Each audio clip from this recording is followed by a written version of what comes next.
Good day, friends. This is chapter 2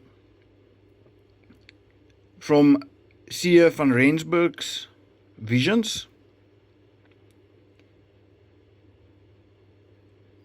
I am boodskapper. In English it's messenger. And this is about the gift of prophecy.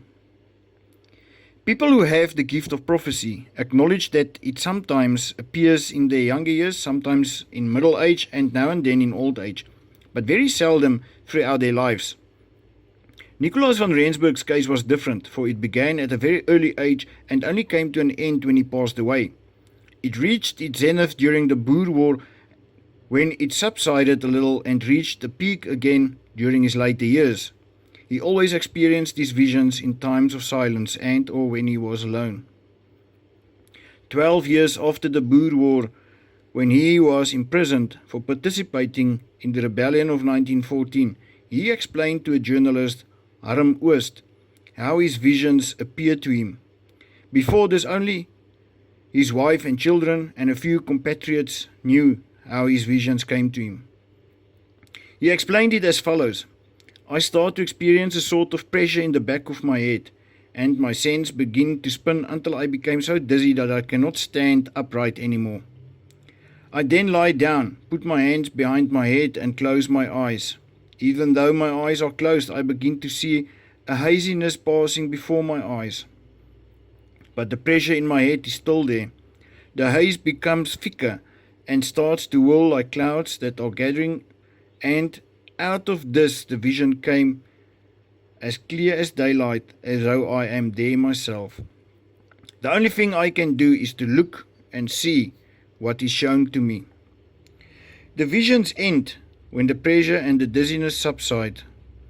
He then contemplates on what he saw, so that he may understand them, just like in the revelation of John. Nicolaas van Rensburg's vision appeared in symbols, which were objects he came into daily contact with, like pigs, goats, sheep, oxen, horses and asses. These animals also appear in different colors. For example, a red bull will be England, a blue bull Germany, and oxen with white on the back will be America. The Afrikaner Boer nation was always seen as a greyish or brown type of animal. Further symbols were farming implements such as picks, shovels, sickles, plows, etc. Ox wagons, hooded carts, and other vehicles were also symbols. Many other objects and animals seen as symbols played prominent roles in these visions, like certain buck species, springbok chicken, yellow water, turning wheels, etc.